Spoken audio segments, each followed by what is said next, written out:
Muchas gracias a todos, querido Toniel, gracias a todos, espléndido panel. Una de las varias cosas que se me ocurrieron mientras escuchaba a nuestros interlocutores ahora es que, pues, de alguna forma el título del panel era 35 años después de la experiencia de la libertad, aquel famoso coloquio de vuelta donde Mario Vargas Llosa dijo que México era una dictadura perfecta. Después dijo, bueno, pues ya dejamos atrás la dictadura perfecta y parece haber regresado. Y hoy algunos de las voces de pesimismo, de los momentos difíciles que estábamos viviendo en la materia, pues necesitan una inyección de aliento. Y bueno, tenemos un mensaje muy especial de una persona muy querida, una mujer extraordinariamente valiente, quizá la mujer más valiente de todo el mundo. Pero quiero decir particularmente que el mensaje está dirigido a todos los que amamos la libertad, pero aquí en esta casa particularmente a Ricardo Salinas Pliego, porque él sí ha dado la batalla, él sí ha alzado la voz, él sí ha dicho, llevó a cabo esta increíble universidad, está llevando a cabo toda una serie de iniciativas y es bueno, es sí, por el grupo, por las cientos de miles de gentes que trabajan ahí, pero también es por todo México, porque México merece esa libertad. Ese mensaje de hace 35 años es hoy más relevante que nunca. Y qué mejor que una persona tan valiente como María Corina dirija ahora este mensaje, particularmente dedicado a Ricardo Salinas Pliego. Queridos amigos del Foro Político de la Fundación Internacional para la Libertad, es un profundo honor poder acompañarlos el día de hoy, aunque como ustedes saben estoy en un lugar donde me encuentro escondida, como cientos y cientos de venezolanos que hemos tenido que protegernos por la persecución implacable de un régimen que le tiene terror a la verdad y a la justicia. Pero que aún así yo pueda estar con ustedes dice mucho del espíritu de este foro, porque cuando las ideas viajan, las fronteras y los muros no pueden detenerlas. Agradezco a la Universidad de la Libertad, al Centro Ricardo Salinas Pliego y a la Fundación Internacional para la Libertad por esta invitación. Le envío un saludo lleno de afecto, de admiración a mis queridos amigos Álvaro Vargas Llosa, Gerardo Bongiovanni, Ricardo Salinas Pliego y a Roberto Salinas León. El compromiso de ustedes con la libertad, aún en tiempos de intimidación y confusión, nos inspira a todos a seguir adelante. Permítanme hoy hablarles sin adornos, desde la verdad que vivo yo y que vive mi país. En Venezuela, como hay que reconocer hoy, no enfrentamos simplemente un gobierno autoritario, una dictadura más. Enfrentamos una estructura criminal, narcoterrorista, que se apropió del Estado y lo convirtió en un instrumento de dominación, de violencia y de saqueo.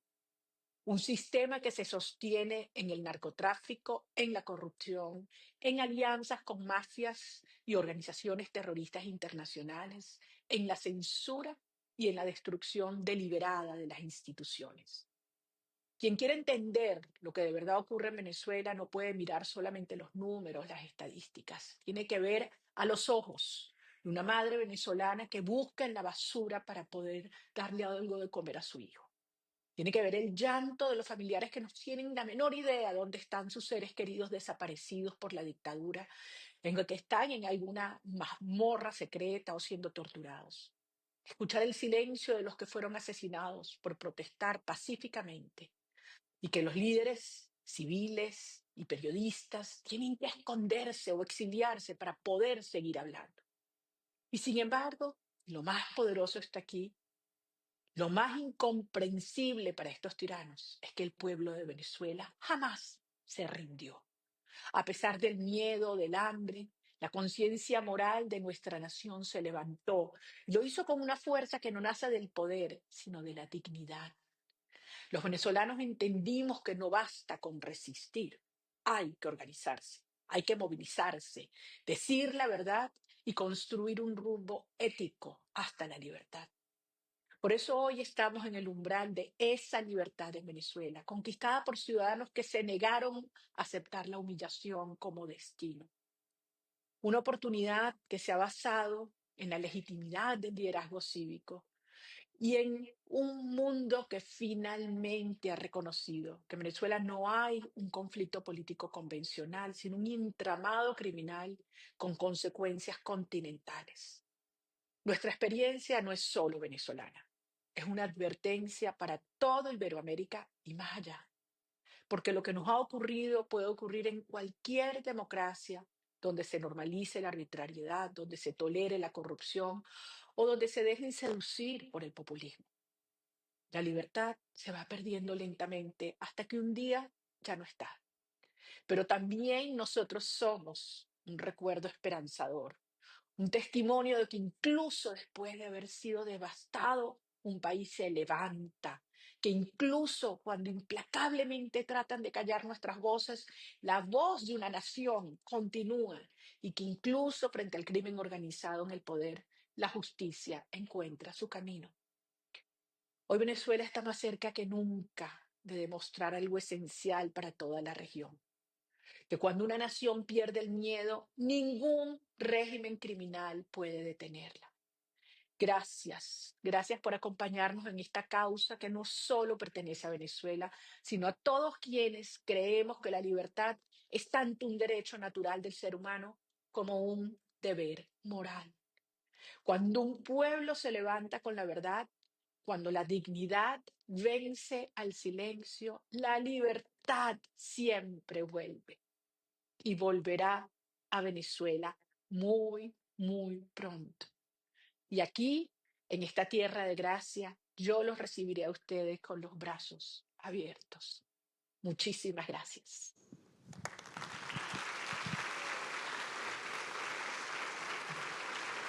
Bravo. Pues qué mensaje tan importante. María Corina era muy cercana a Mario Vargas Llosa, nuestro queridísimo Mario, que en paz descanse. También ahora es muy cercana a Álvaro Vargas Llosa. Qué privilegio ahora tener la oportunidad de escuchar un diálogo entre Álvaro, nuestro fundador aquí de la Universidad, Ricardo Salinas Pliego, sobre la libertad, sobre la vida y la obra de Mario Vargas Llosa. Si nos pueden acompañar, por favor, Álvaro, Ricardo.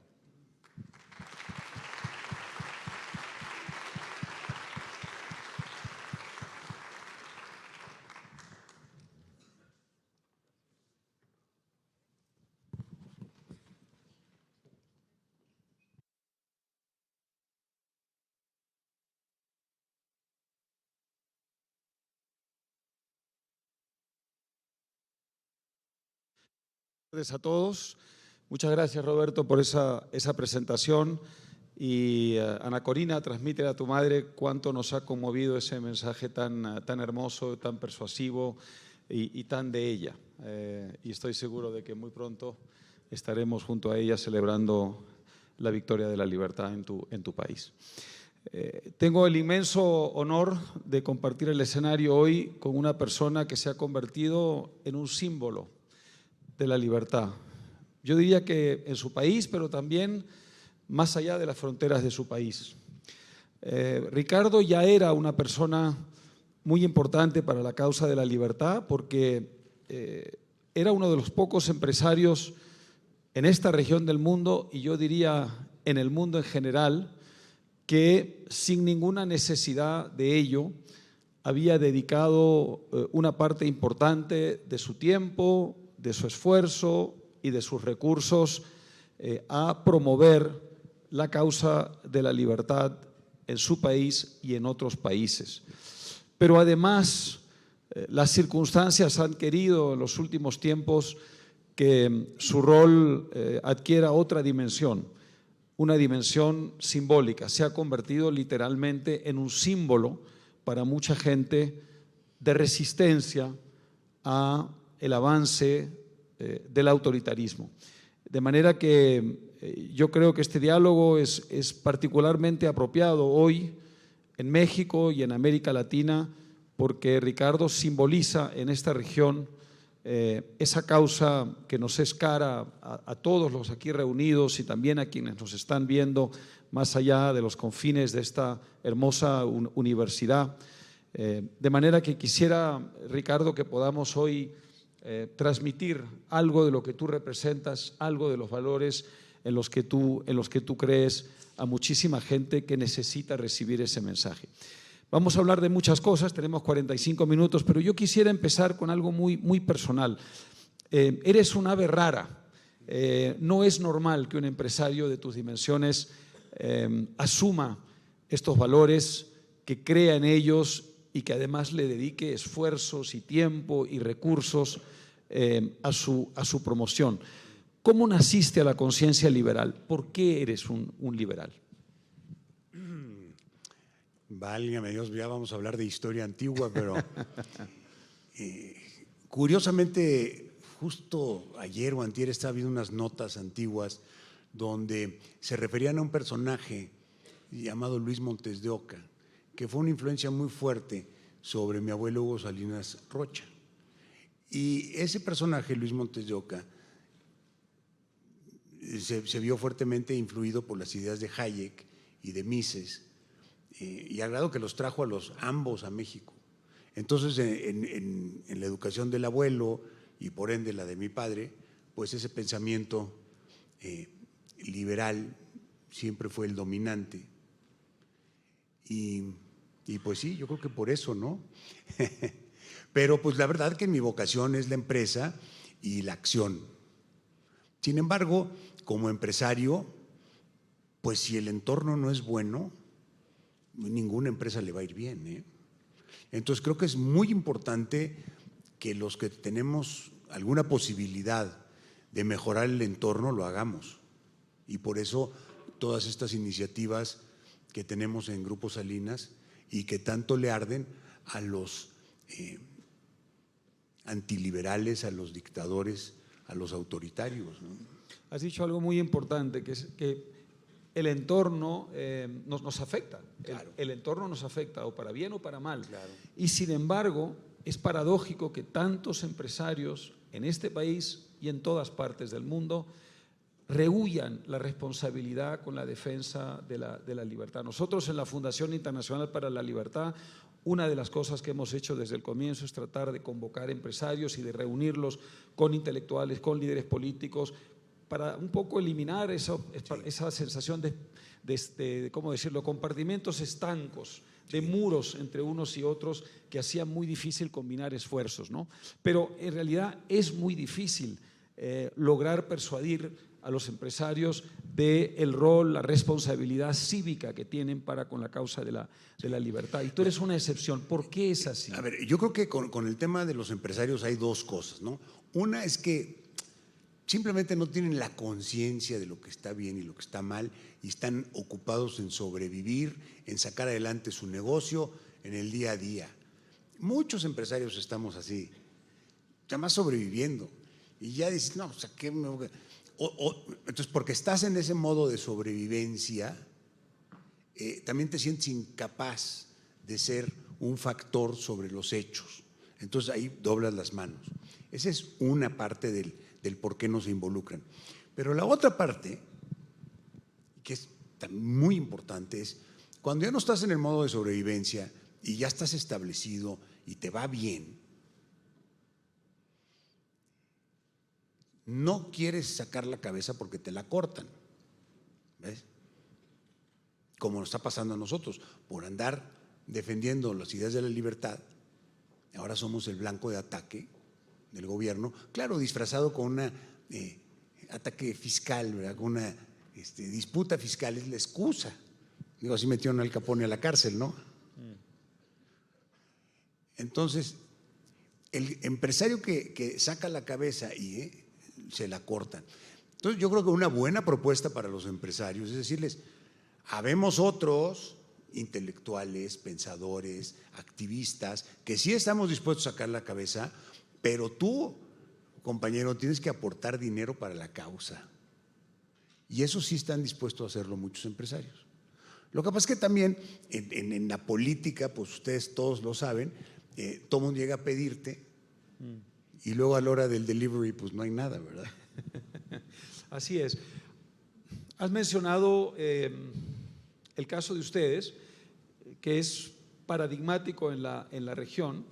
Yo diría que en cierta forma el poder político en México está tratando de hacer de ustedes un ejemplo, es decir, está tratando no solamente de callar esa voz cada vez más respondona, cada vez más gritona, sino que está enviando un mensaje a los demás, está enviando un mensaje al establishment empresarial de este país y también quizá a otros sectores. Eso, Ricardo, supongo que aumenta en ti la responsabilidad de hablar y de no cejar en el esfuerzo por defender tus derechos, pero que también son unos valores que están por encima de tus derechos. Claro.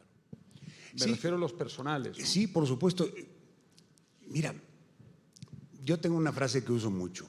Estamos como estamos porque somos como somos. No podemos aspirar a otra cosa si no cambiamos primero nosotros. Y por eso la ineludible realidad es que tenemos que examinar nuestros valores, es decir, en dónde sí vamos a marcar la raya de lo que está bien y lo que está mal. Yo lo he articulado de una manera muy sencilla, es el vida. La vida no te la puede quitar nadie, ¿cómo? La propiedad, porque pues, una vida sin propiedad, ¿qué es? Nada. Y la libertad de acción. Entonces, si no estamos de acuerdo en esas cosas, ¿ya de qué platicamos, no? Warren Buffett tiene una frase muy buena, dice que no puedes hacer un buen trato con un tipo malvado. Entonces, es muy importante que tengamos claros los valores sobre los cuales vamos a actuar. Y eso no, en las sociedades no está necesariamente así. Nuestra sociedad mexicana y en general la latina está polarizada entre unas personas que piensan como nosotros, es decir, vida, libertad, propiedad, y otras que piensan que tienen derecho a robarle al que tiene, a encarcelar al que habla, ¿sí? Y aplicar la bota del Estado al que está en desacuerdo. O sea, piensan que eso es lo correcto, porque su causa así lo requiere. Entonces, ¿qué haces con esos cuates, mano? No hay un solo caso, con la única excepción de Cuba, en América Latina hoy, de régimen autoritario o en vías de ser autoritario, que no haya nacido de las urnas. Y esto es impresionante.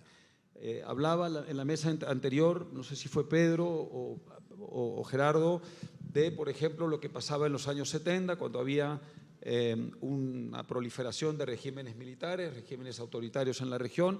Eran regímenes nacidos de golpes de Estado, eran regímenes nacidos de situaciones de excepción antidemocrática. Todos los regímenes autoritarios o en vías de ser autoritarios, con excepción de Cuba, que es muy antiguo, nacieron de elecciones libres. De manera que el voto no es suficiente, Ricardo, ¿no es cierto?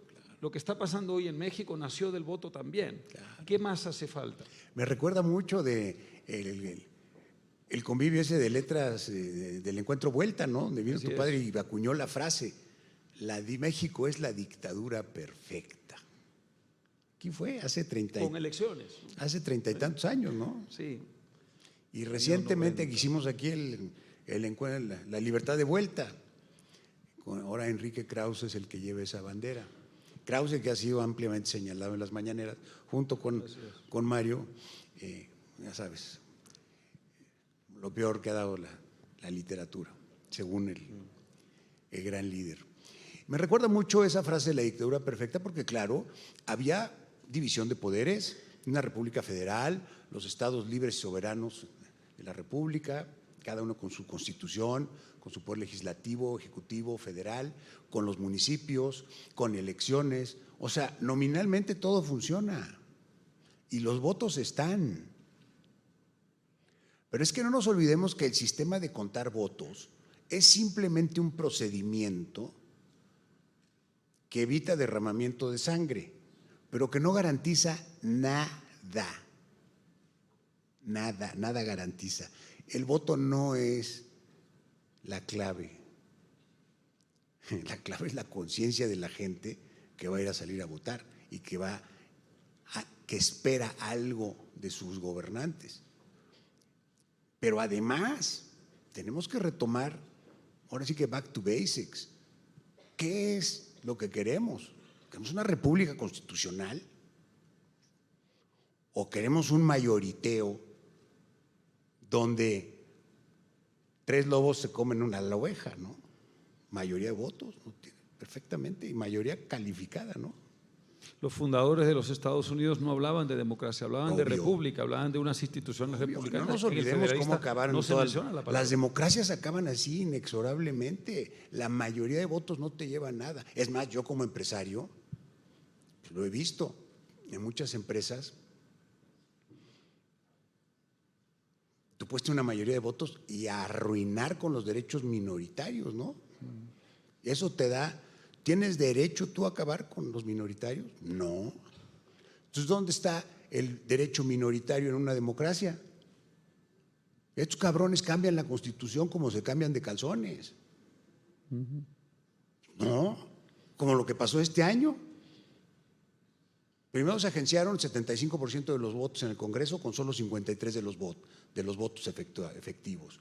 Y luego, como no les alcanzaba en el Senado, presionaron a 4 senadores con amenazas, a uno le metieron en la cárcel a su papá, al otro le ofrecieron dinero, al otro le hicieron nombres de aprehensión, les torcieron y cambiaron la Constitución. Hicieron una reforma judicial, qué bien. ¿Cómo? Bien democrática, ahora los jueces van a ser electos por mayoría de votos, no, pues a todas. ¿Y qué crees que salió? Que todos son partidarios de Morena. Hicieron unos acordeones, ¿verdad? Donde tenían que votar por A, B, C, D, E. ¿Y qué crees que salieron todos los ministros de la Corte? Exactamente igual, A, B, C, D, E, súper democrático. Y ya hicieron sus primeros fallos. ¿Y qué crees? Palo, palo, palo. Pues claro, pues si por mayoría de votos tú puedes cambiar la Constitución, puedes cambiar las leyes, puedes arrasar con los derechos minoritarios, pues qué clase de sistema tenemos, ¿no? Y sin embargo, guardando, como tú dices, las formas, ¿no? Claro, muy democrático. Y lo dice la señora en sus conferencias mañaneras. Somos el país más democrático del mundo, porque aquí todo es por mayoría de votos del pueblo. No, pues a todo dar. Chávez decía lo mismo, no ha habido tantas elecciones en ningún país latinoamericano en tan corto tiempo, ¿no? Entonces, el tema es que tenemos que ser más precisos. ¿Qué es esto de la democracia? ¿Para qué queremos una democracia? Bueno, yo traigo un discurso famoso. ¿Para qué queremos democracia? ¿Para qué votamos? Si lo que tenemos es asesinatos, muertes y abusos y corrupción. ¿Qué clase de gobernanza queremos? ¿Por qué ha sido posible esta deformación de la democracia desde el interior del propio sistema? Porque lo que está pasando es una deformación, digamos, desde el interior del propio sistema democrático, ¿no? Gente que llega al poder por la vía electoral, por la vía democrática y empieza a desmantelar la democracia desde el propio poder. Eso ha sido exactamente lo que ha pasado en otros países, con ciertas modalidades, digamos, de matices, pero en el fondo es un sistema muy perverso, porque es un sistema que bajo apariencia democrática logra su objetivo, ¿no? ¿Qué falló en México desde el momento en que se recupera la democracia del año 2000? Es decir, en esas 2 décadas, ¿qué falla, Ricardo, para que se vuelvan a crear las condiciones para una dictadura perfecta? Es que mira, yo creo que tu padre también le atinó ahí. Es el llamado de la tribu. Y no es nada más en México. En todos lados, ese llamado de la tribu, ¿qué es, verdad? Que a todos nos da miedito la libertad. Nos da miedito la responsabilidad, nos da seguridad ser manaderos, ahí vamos con la bola. Y cuando hay un líder fuerte y dice por aquí es, la tribu se aglutina. Entonces, es más cómodo para la mayoría de la gente seguir la corriente, el llamado de la tribu. La doctrina del liberal no está tan fácil de vender, ¿no? Ni de vender ni de vivir. La responsabilidad implica, la libertad implica responsabilidad. Y mucha gente le da miedo a tener responsabilidades. Prefiere que le digan qué. Entonces, estamos como estamos, somos como somos. se complica bastante en el mundo moderno por estos endiablados aparatos móviles que nos da la impresión de que sí podemos participar. Y sí es cierto, cualquiera puede tuitear o postear en Instagram, cualquiera así, y sientes, ya estoy así, activo. Pero pues eso no es la gobernanza, ¿verdad? O sea, el país requiere de acción.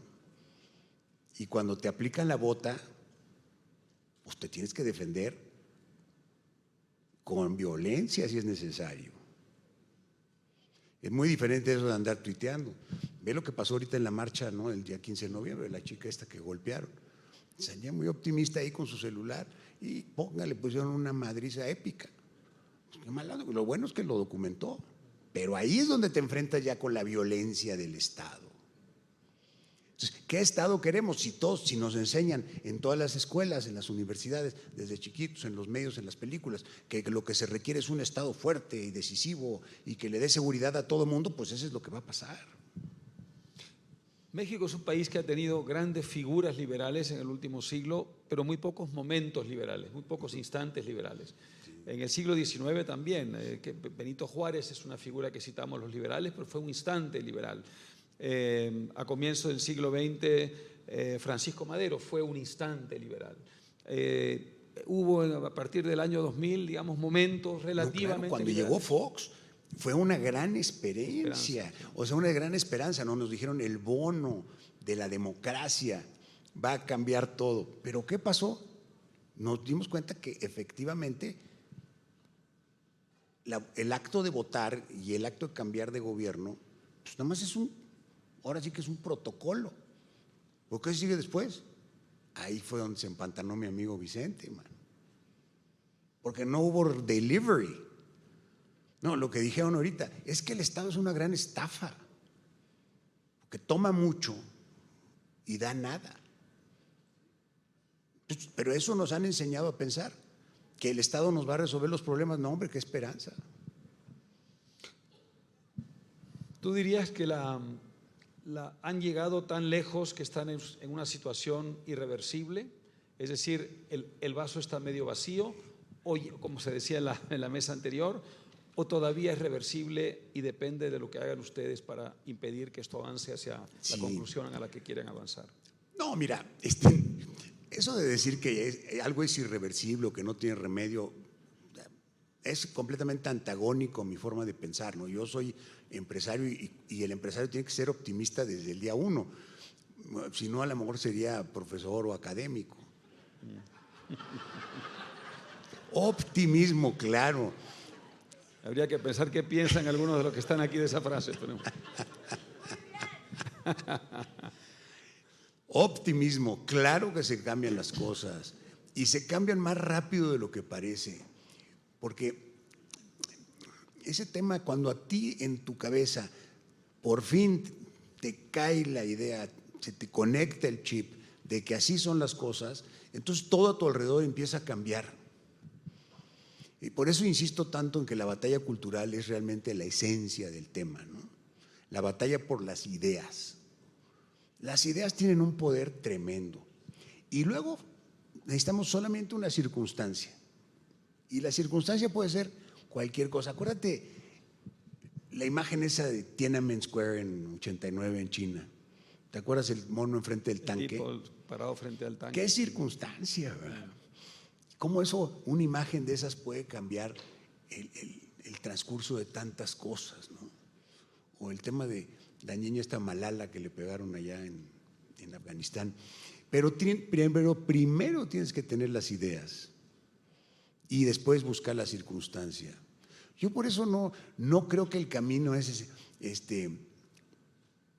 simplemente estar esperando que llegue el 27 o el 30 para elegir a otro y ya. No, lo más probable es que si seguimos como estamos, pues vamos a tener lo mismo, ¿no? Esa famosa frase, si seguimos haciendo lo mismo, ¿por qué vamos a esperar resultados diferentes, no? Tenemos que cambiar las ideas y por eso hay que estar activamente promoviendo las ideas de la libertad y sobre todo los jóvenes que las crean.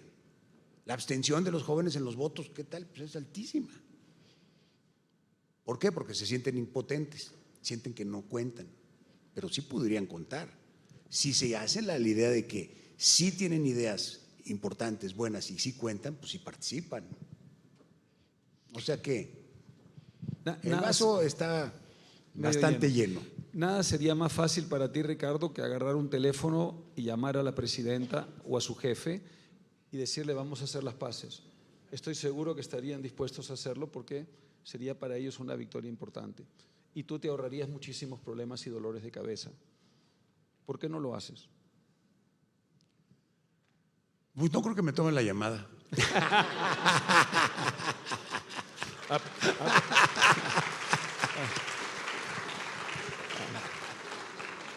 ¿Apostamos? No, tienes razón. Es que esta disputa fiscal es simplemente una pantalla para esconder las profundas diferencias en la visión de la vida que tenemos entre los de esa tribu y esta tribu. Esa tribu piensa que la mayoría tiene derecho a oprimir a la minoría y esta tribu piensa diferente.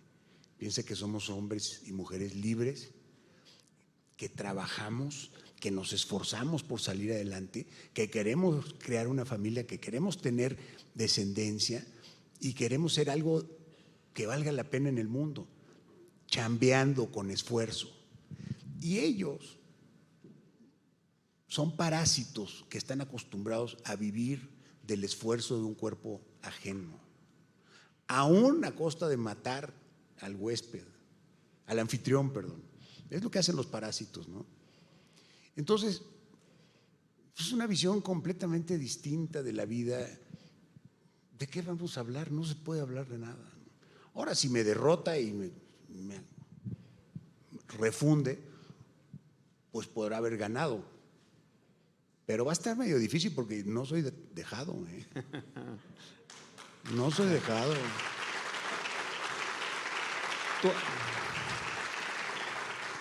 Tú has acuñado un término que, con el que todos aquí están familiarizados y en México también, pero fuera de México no necesariamente, y me encantaría que lo expliques, el término gobiernícolas. Ricardo, no sé si, en fin, los que no son mexicanos y están aquí de visita lo saben, Ricardo es un hombre muy activo, ya le voy a preguntar de eso también en las redes sociales. Y le gusta mucho golpear con el término gobiernícolas para tratar de simbolizar todo lo que representa el mercantilismo y todo lo que representa, por supuesto, la dependencia del Estado. ¿Por qué no nos explicas un poco a qué te refieres? Obviamente es un juego de palabras sobre el concepto del cavernícola. El hombre cavernícola es un hombre primitivo, neandertal. Creo que hay 2 especímenes en el Senado mexicano que todavía están vivos. Es un chiste local, ¿verdad? Pero esos neandertales son cavernícolas, viven en cuevas, se visten con pieles, tienen garrote, son primitivos. Entonces, el gobiernícola es un personaje que piensa que el Estado es la solución de todo y que el Estado es una entidad noble, buena, como dicen, para darle a todo mundo lo que se merece. Y ese gobiernícola existe en distintos grados, ¿verdad? Porque hay unos muy gobiernícolas y unos menos. Y hay unos pacíficos gobiernícolas y unos violentos gobiernícolas. Entonces es de amplio espectro, pero esencialmente es el que cree que el Estado va a resolver los problemas, a diferencia del individuo, que es el que realmente hace las cosas y lleva a cabo la acción, ¿verdad? Vamos a salir un poquito de México. Cuando miras el panorama de la región, ¿qué te da entusiasmo? ¿Dónde ves cosas positivas, orientaciones positivas para la causa que tú defiendes? Bueno, mira, en el tema de El Salvador con Bukele, la forma en que le dio la vuelta al problema de la seguridad, ahí está muy claro el ejemplo de que sí se puede si hay voluntad. Y de ser el país más violento, pasó a ser menos violento que Suiza.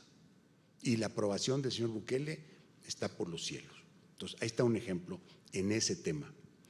Luego, pues por supuesto, Milei en Argentina con su cruzada por la batalla cultural, por las ideas de la libertad, haber convencido a los argentinos, no a todos, porque si viste las elecciones, hay un 40% que no está para nada de acuerdo con él, altamente molestos y enojados con lo que está haciendo. Pero lo que pasa es que Argentina había tocado fondo de tal manera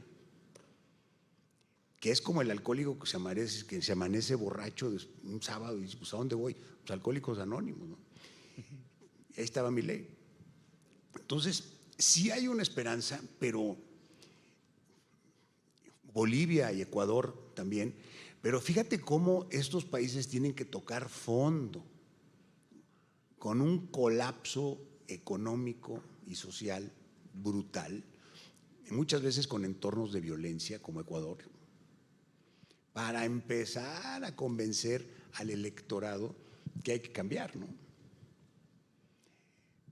Así que sí hay una luz de optimismo, pero ciertamente la idea de la libertad, las ideas de la libertad de la república constitucional va perdiendo. Ve Europa, por ejemplo. O sea, lo que pasa hoy en España. Caray, man. Pues tiene su modelo de gobernanza muy democrático, no hay violencia, hay elecciones, hay poderes, pero todo está prohibido, no puedes hacer nada. En Europa no puedes hacer nada. Y lo que haces, inmediatamente te lo confisca el Estado depredador con la política fiscal confiscatoria. ¿Qué pasa? Pues no crece Europa. Se están haciendo viejitos y van a estar en extinción todos esos países próximamente. Nosotros tenemos una gran ventaja, concretamente México, somos 130 millones de mexicanos, la mitad Jóvenes, ¿no? tienen menos de 29 años. Entonces estos jóvenes sí quieren hacerse un futuro y tienen que tener esa libertad de acción, y yo por eso estoy luchando, para que los jóvenes puedan salir y hacerse de una vida por sus propios medios y no ser unos mantenidos con un cheque del bienestar de 3,000 pesos, ¿no? Yo creo que sí hay mucha gente que quiere hacer algo en la vida, porque no es nada más de tener un ingreso, es que el trabajo te dignifica, el trabajo te da dignidad, y al contrario, cuando tú estás recibiendo constantemente una caridad, tú estás viviendo una indignidad, porque eres un mantenido. Entonces yo creo que ahí hay una gran fuente de inspiración y de orgullo para salir adelante, claro que sí. Ricardo, cuando piensas en una figura como Trump, desde el liberalismo, ¿qué reacción tienes? Bueno, vivo en Estados Unidos, tengo una amplia relación con ese país, y yo he visto ese fenómeno surgir en gran parte como reacción a la radicalización de la izquierda, a la captura del mundo de la academia, por ejemplo, o del mundo del espectáculo, o del mundo de Hollywood, por parte del wokismo, por parte de esa versión, digamos, postmoderna de la izquierda, del mismo modo que en Europa también ha habido una reacción desde la derecha, digamos, nacionalista contra una radicalización de la izquierda que dejó de ser socialdemócrata y pasó a ser revolucionaria. Pero Trump nos supone a los liberales un conflicto, ¿no? Claro.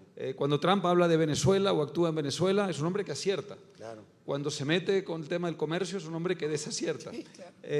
Cuando se mete en el tema migratorio y hace pagar a justos por pecadores, se equivoca. Sí. Cuando habla de los excesos de la izquierda en el mundo de la academia, acierta. Sí.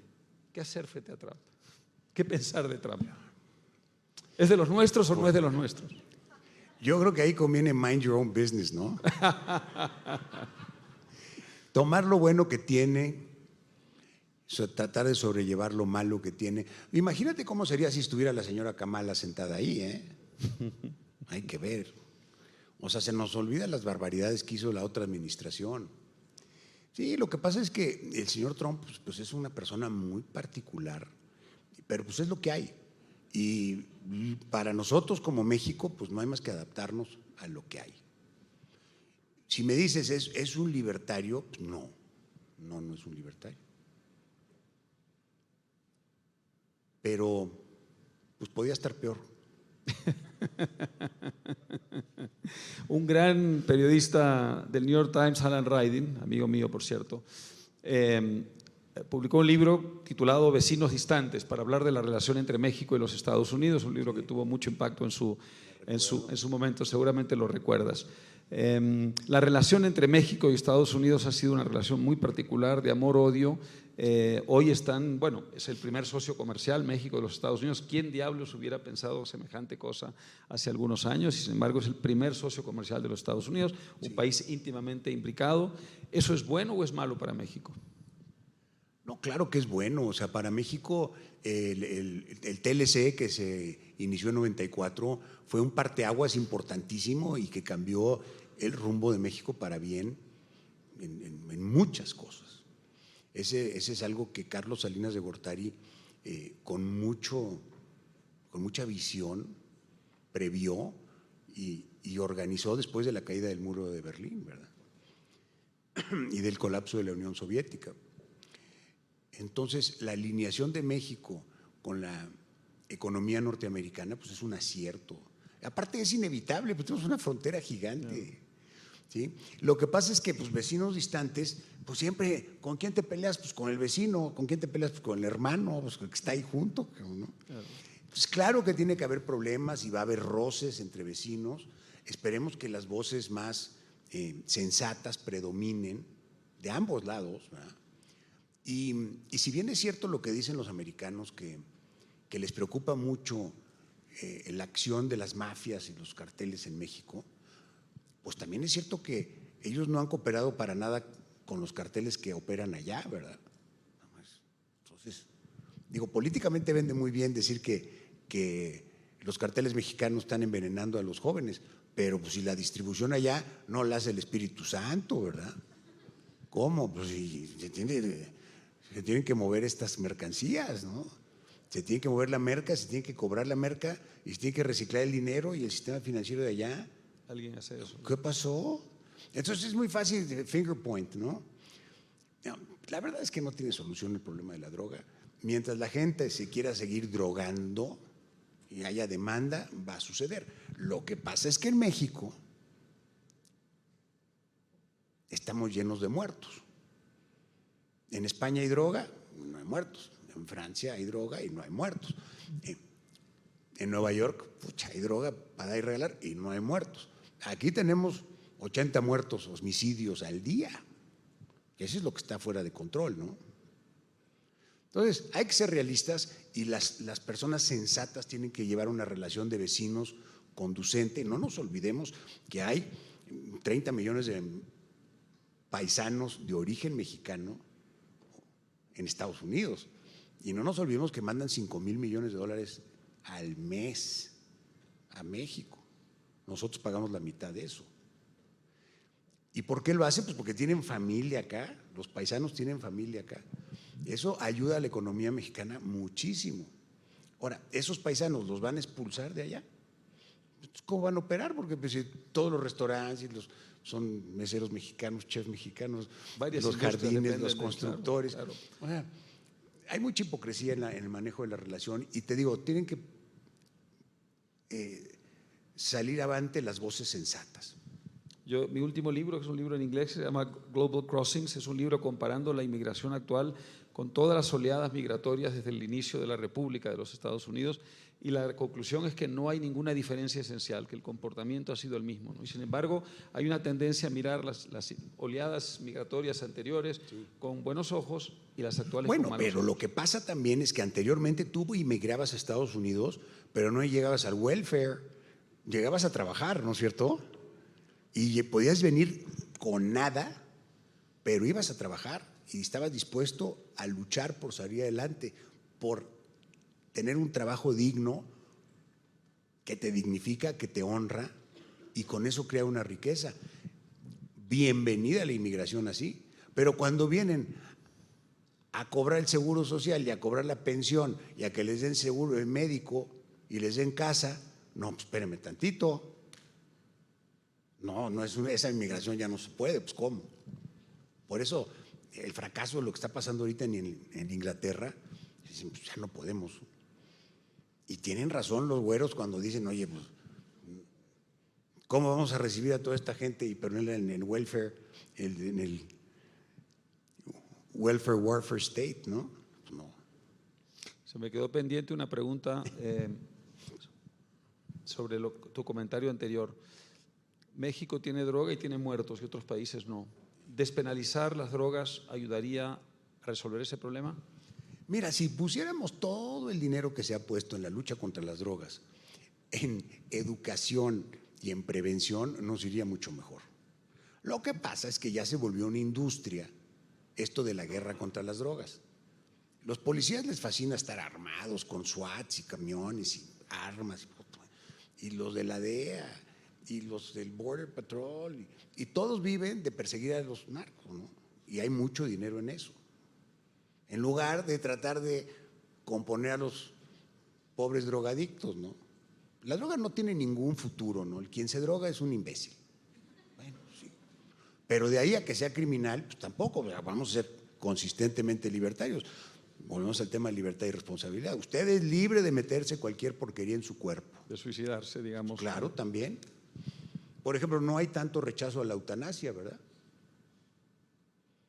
Ah, pero si te drogas… No. O sea, ni modo. Nomás que si te drogas, entonces tú tienes que vivir con las consecuencias. Vivimos en un mundo, se tocó este tema en el panel anterior, altamente autoritario. Los países más influyentes hoy día, con excepción de Estados Unidos, son dictaduras. China es una dictadura, Rusia es una dictadura. Y fíjate que Turquía China es una muy buen dictadura. ejemplo, ¿eh? Deberíamos de platicar un poco de eso, porque hay muchos jóvenes que están poniendo a China como modelo. Porque sí es dictadura, sí es autoritario, pero ¿por qué tiene ese resultado económico? Como Norcorea también es comunista, dictadura, autoritaria, pero no tiene el resultado económico. ¿Qué pasó? No es lo mismo, ¿verdad?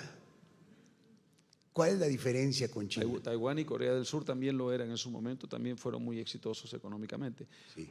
¿Pero qué hacemos? Entonces, ¿defendemos un modelo autoritario en lo político y libre en lo económico? ¿Ves? Ahí está el tema. No. Claro que tiene conflictos, pero lo que pasa es que tú puedes tener un autoritario exitoso, como por ejemplo mis amigos de Emiratos Árabes. Ahí nadie vota, nunca. El país tiene dueño. Literalmente. Cada, Sí, o sea, son 7 emiratos y cada ruler es dueño de su emirato. Y tú ves a la gente chillando porque no pueden votar. Al contrario, la gente está yéndose a vivir ahí. ¿Por qué? Pues porque son autoritarios pero ilustrados. Si tienes un autoritario pendejo, pues te pasa lo de Cuba. Lo mismo con los chinos, son autoritarios pero ilustrados. Desde la reforma de Deng Xiaoping hicieron estas zonas económicas especiales y le dieron rienda suelta al capital privado para hacer lo que fuera. Nomás no se me meta en política, ¿eh? Oye, ¿es un modelo ideal? No, pero está menos peor que el otro. ¿Defenderías un modelo así para México? Ah, ¿verdad? No necesariamente. Obviamente no es un modelo ideal, porque volvemos al tema. ¿Cuál es la lucha de la batalla cultural? Las ideas. ¿Creemos o no creemos en que el hombre tiene derecho a la vida? Sí. ¿Creemos o no creemos que tiene derecho a su propiedad privada? Sí. ¿Creemos o no creemos que tiene derecho a su libertad? Sí. Entonces, con ese fundamento tú no puedes aceptar el otro. Oye, sí da resultados, sí da resultados, pero está atentando sobre un derecho fundamental que es la libertad. Y aparte no da tan buen resultado, porque también el modelo chino da muy buenos resultados allá porque son chinos. Y la cultura china es muy diferente a la cultura de nosotros. Estamos como estamos, somos como somos. Los chinos son chinos y tienen 5,000 años de historia de ser gregarios, amontonados, de vivir en unas condiciones muy particulares. Nosotros somos distintos. La tradición confuciana. Sí. Y todo, claro. Entonces, por eso, el llamado de la tribu. Pero hay tribus y hay tribus, ¿no? Nosotros somos de esta tribu latina que somos bastante más Y ahí está el tema desmadrosos, cultural. ¿no? Ahí el tema cultural es clave. ¿Cómo? El tema cultural es clave ahí. Claro, es lo que estoy diciendo. Y no es lo mismo el sur de Italia que el norte de Italia, ¿verdad? Ni el sur de España que el norte de España. Ni el sur de México que el norte de México. ¿Qué será esto? Ricardo, ¿vas a ser candidato presidencial? Ni me digas, faltan muchos años para eso, caray. Espero poder hacer algo antes. Porque si nos vamos a esperar de aquí a 5 años para que no salgan a votar y salgan con que sí o con que no, se me hace muy frustrante. Yo creo que realmente es contraproducente hablar de eso cuando hay tantas cosas que hacer hoy. Y yo empezaría por lo siguiente. Para empezar, garantizar que haya elecciones libres la próxima vez, que Bueno, no está nada claro. Ahorita lo que dijo María Corina en el mensaje, se organizaron y pudieron garantizar que las actas se contaron. A mí no me extraña nada que hagan trampas en la elección aquí, en el 27. No me extrañaría nada que hayan hecho trampas en la elección del 24. Porque la autoridad electoral está completamente cooptada, no nos hagamos tontos. ¿Qué? Son los mismos que hacen la ley, los mismos que trae la policía, los mismos que cuentan, los mismos que trae el ejército. ¿Qué, te vas a poner a discutir con ellos? No, hombre, decir la realidad alterna de los zurdos de mierda, ¿no? ¿Dónde está la solución para la resistencia democrática? ¿En los partidos políticos de oposición, en la sociedad civil, en la calle? ¿Dónde está? Tiene que ser en esos las jóvenes personas y sobre todo en los jóvenes. Todos estos jóvenes de menos de 29 años son un chorro, man. Son un chorro de personas. Y tenemos que pasar del activismo digital a otro tipo de activismo físico. Y estaremos en contacto próximamente.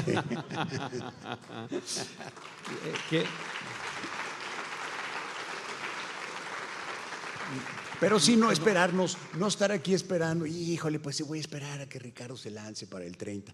¿Y qué hacemos mientras? No, pues no. Imagínate, si yo tuviera un ejecutivo así en Electra, lo corro.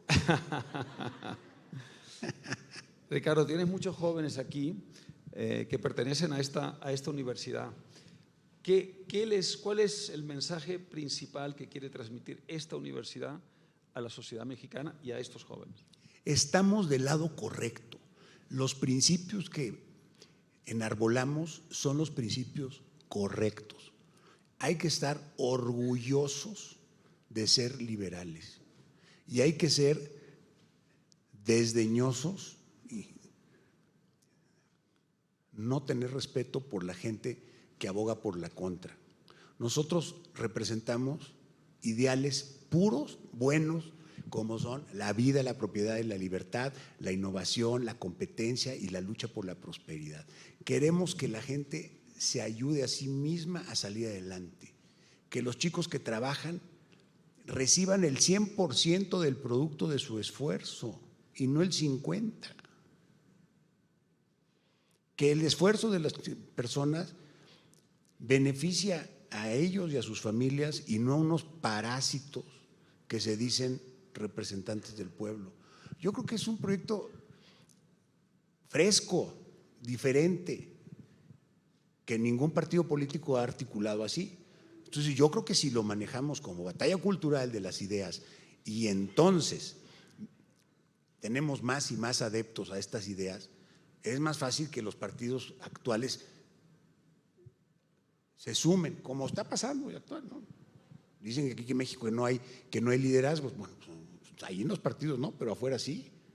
Entonces, claro que se pueden cambiar las cosas y más rápido de lo que parece. Estamos del lado correcto, del lado de la libertad, porque la libertad no solamente es lo correcto moralmente, lo opuesto es la esclavitud, sino que además la libertad es lo que da resultados, lo que nos lleva a la prosperidad. Los esclavos nunca trabajan bien, trabajan con el látigo y con el capataz y con la patada, no son productivos. Los hombres libres sí son productivos y son dignos porque trabajan. Estamos del lado correcto. Para terminar, Ricardo, está aquí Ana Corina y hace un momento María Corina te envió desde Caracas, o no sabemos dónde está, un mensaje personal de saludo entrañable y cordial. Me encantaría que le respondas delante de su hija. Claro. Bueno, yo admiro muchísimo a María Corina Machado porque ha tenido ese valor increíble que solamente una madre que ha sufrido puede tener. Y la circunstancia en que se encuentra y que se ha encontrado por todos estos años es verdaderamente adversa. Entonces, admirable la actitud que demuestra y el esfuerzo que ha empeñado, que ha puesto en esta causa. Son admirables las dos cosas, tanto la actitud como el esfuerzo. Y bueno, se está siendo recompensada por este premio Nobel, que nos llena de orgullo a todos los que creemos en la libertad. Alguien mencionó que es la heroína de la libertad, yo creo que sí, de Latinoamérica. Yo sé que sobra decirlo, pero no se va a dar por vencida. Y ojalá que muy pronto ese régimen criminal, corrupto, caiga como tienen que caer todos los regímenes criminales y corruptos. Muchas gracias, Ricardo, por todo lo que has hecho y sigues haciendo por tu país y por la causa de la libertad.